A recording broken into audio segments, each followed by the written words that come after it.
Hello, मैं प्रीति बोल रही हूँ। तुम कल की तो टिकट करा लो। तुम रात को आ जाना, मैं सारी तैयारियां करके रखूंगी। नहीं नहीं, 8 बजे मत आना, 10 बजे आना। तब तक विकी शो पर जा चुका होगा।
डॉक्टर साहब, प्रीति कैसी है?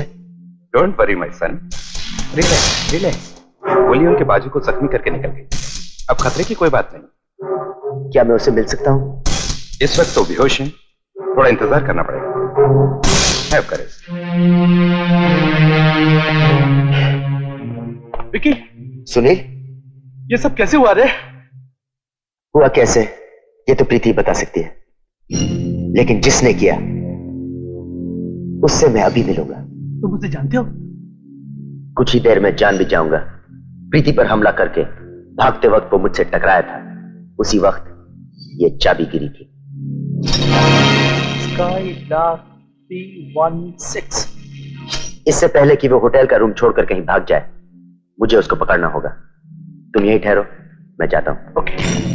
मिस्टर विकी, लगता है आप बहुत जल्दी में हैं। जी हाँ इंस्पेक्टर, मुझे जल्दी कहीं पहुंचना है। विकी बाबू, जब तक मैं प्रीति जी का बयान ना ले लूं, आप यहीं रहेंगे, कहीं नहीं जा रहे हैं। लेकिन इंस्पेक्टर, प्रीति तो बेहोश है। ओ ऐसे? मतलब आप उनके होश में आने से पहले ही यहाँ से भाग जाना चाहते हैं? हाँ, आप कहना क्या चाहते हैं इंस्पेक्टर? देखिए मिस्टर विकी, इस केस की तहकीकात मैं कर रहा हूँ। काफी सोचने के बाद भी ये बात समझ में नहीं आई कि आप शो के बीच से निकलकर घर क्यों वापस आ गए। क्या आपको मालूम था कि प्रीति जी पर हमला होने वाला है? कहीं आप ये तो नहीं कहना चाहते इंस्पेक्टर कि प्रीति का खून करने की कोशिश मैंने की है?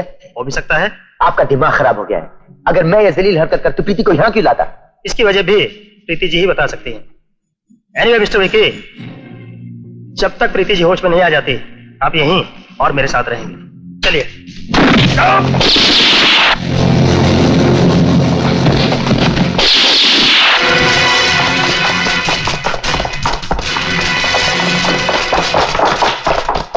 इधर चलो।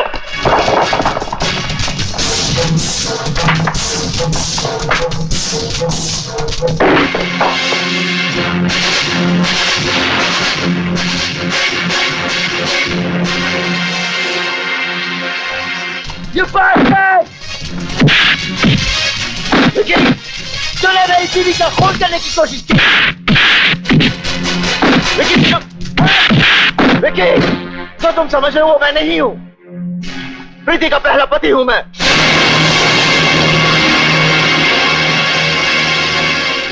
तो फिर तुमने प्रीति को मारने की कोशिश क्यों की? प्रीति को मारने की कोशिश मैंने नहीं की। तुम मेरी सारी बात सुनोगे तो तुम्हारी गलतफहमी दूर हो जाएगी। प्रीति और मेरी शादी सिर्फ एक रात की थी। दूसरे दिन मैं उसके लिए मर चुका था। मच्छरों ने मेरी जान बचाई और मुझे ठीक होते हुए एक अरसा बीत गया। जब मैं शहर वापस लौटा तो प्रीति के पिता कहीं और जा चुके थे।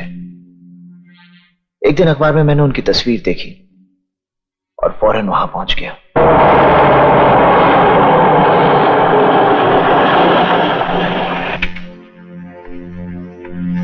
प्रीति को देखते ही मैं बहुत खुश हुआ, लेकिन उसकी मांग में सिंदूर देखकर मैं हैरान हो गया।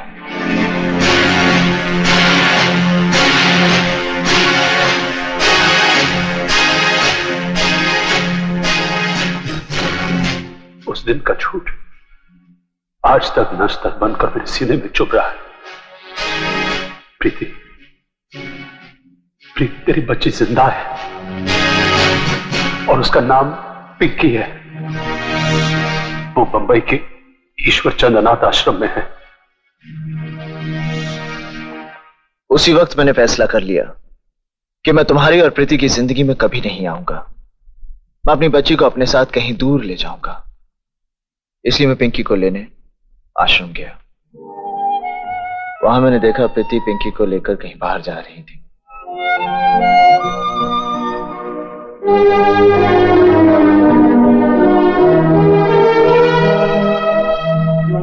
आप पिंकी को गोद लेना क्यों चाहते हैं? पिंकी को बाप और मुझे जीने का मकसद मिल जाएगा। देखिए, पिंकी की केयर टेकर तो प्रीति जी हैं। आपको उनसे मिलना पड़ेगा। क्या ये जरूरी है? जी हाँ, पिंकी को गोद लेने के लिए उनकी परमिशन बहुत जरूरी है।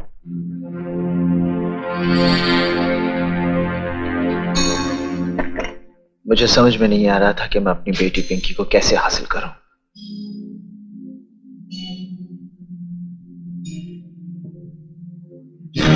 अचानक मेरी नजर मेरे दोस्त शिखर पर पड़ी।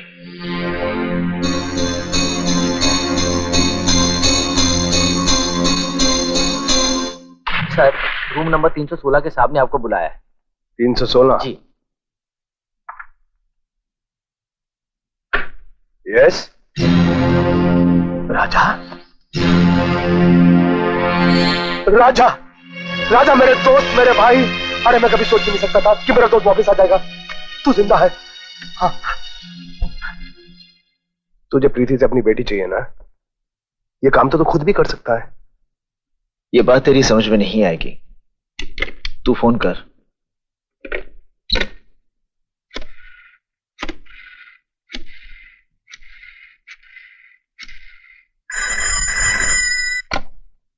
हेलो। उसका पति घर में है। एक बार फिर से ट्राई कर।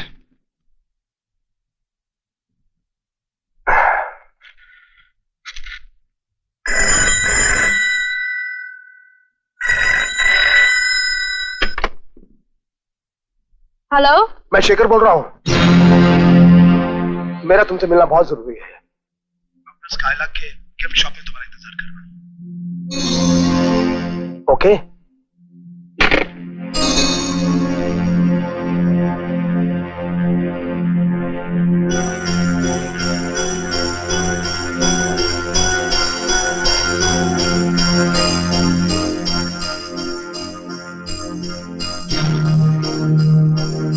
प्रीति, मैं जानता हूं कि तुम अपनी बीती कहानी अपने पति को नहीं बताना चाहती, इसलिए तुमने अपनी बच्ची को अनाथ आश्रम में रखा है। प्रीति, मैं चाहता हूं कि तुम्हारी बच्ची को मैं गोद ले लूं। शेखर, तुम जानते हो कि मैं हालात के हाथों मजबूर हूँ। मैं अपनी बच्ची को किसी और के हाथ में नहीं दे सकती। प्रीति, मैं तुम्हारी बच्ची को नहीं अपनी शेखर, आइंदा मुझसे मिलने की कोशिश मत करना, कभी नहीं।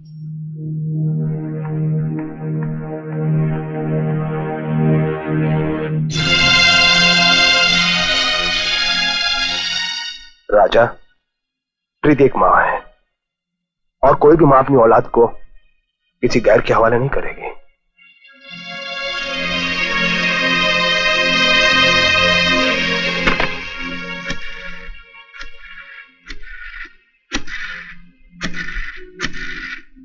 हेलो,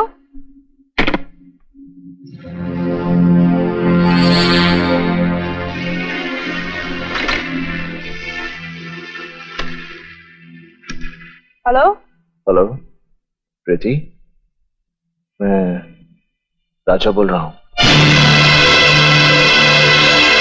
प्रीति, ना चाहते हुए भी मुझे हालात ने फोन करने पर मजबूर कर दिया। मेरा तुमसे मिलना बहुत जरूरी हो गया है।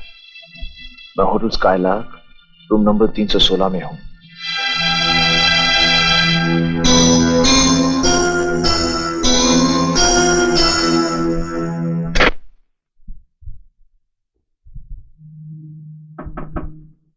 कम इन।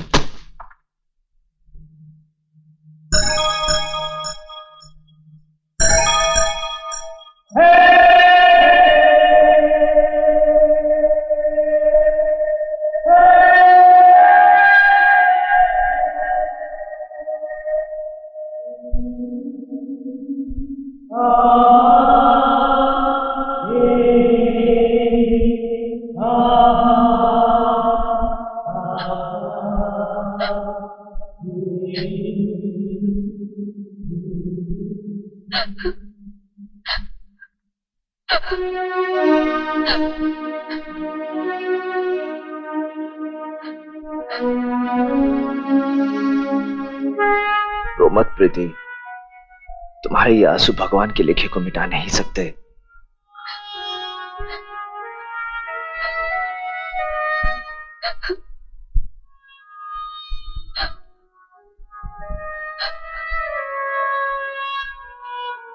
तुमसे जुदा होने के बाद तकदीर मुझे जिस रास्ते पर ले गई, मैंने उस रास्ते पर चलना शुरू कर दिया। राजा, मैंने शादी कर। जानता हूं कि तुम्हारी शादी किस तरह और किन हालात में हुई। मुझे तुमसे कोई शिकायत नहीं, मुझे खुशी है कि तुम्हें विक्की जैसा जीवन साथी मिला।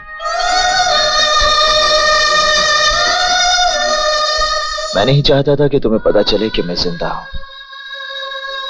पर मुझे पता चला कि हमारी एक बेटी है।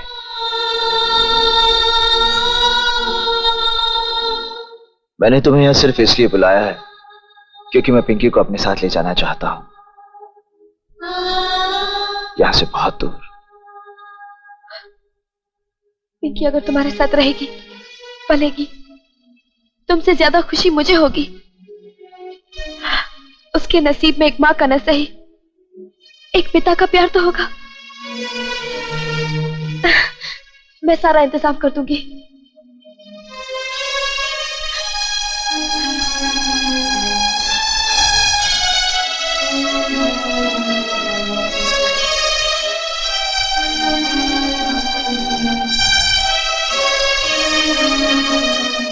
मैं तुम्हारे फोन का इंतजार करूंगा।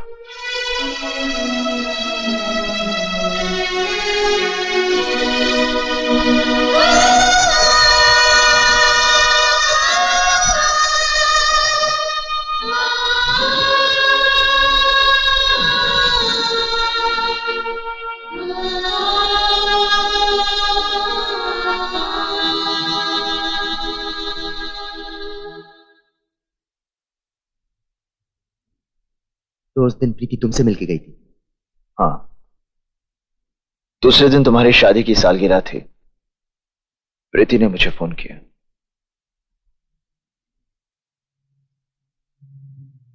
हेलो, मैं प्रीति बोल रही हूँ। हाँ बोलो प्रीति। मैंने आज आश्रम जाके सारी बातें तय कर ली हैं। मैं आज रात को ही पिंकी को ले आऊंगी। तुम कल रात की 2 टिकट बुक करा लो। ठीक है, मैं कल रात की 2 टिकटें बुक करा लेता हूँ। हम कल ही ये शहर छोड़ के चले जाएंगे। तुम कल रात को घर आ जाओ, मैं सारी तैयारियां करके रखूंगी। मैं रात को 8 बजे आऊंगा। नहीं नहीं, 8 बजे मत आना, 10 बजे आना। तब तक विकी शो पर जा चुका होगा।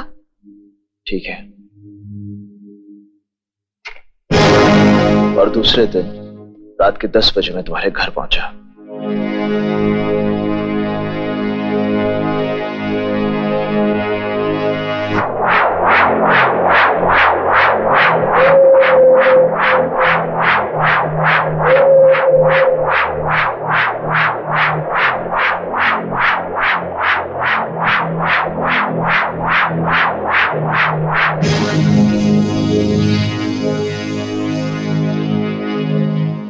लकड़ी की काठी, काठी पे घोड़ा, घोड़े की दुम पर जो मारा हथौड़ा। आज आज पापा से मिलेंगी, ये दोनों लेके जाएंगे। हाँ।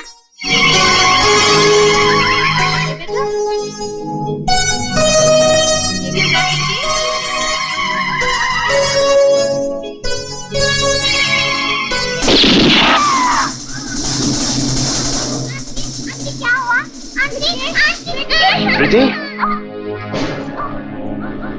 प्रीति, पिंकी को गुलशन ले गया। पिंकी, पिंकी को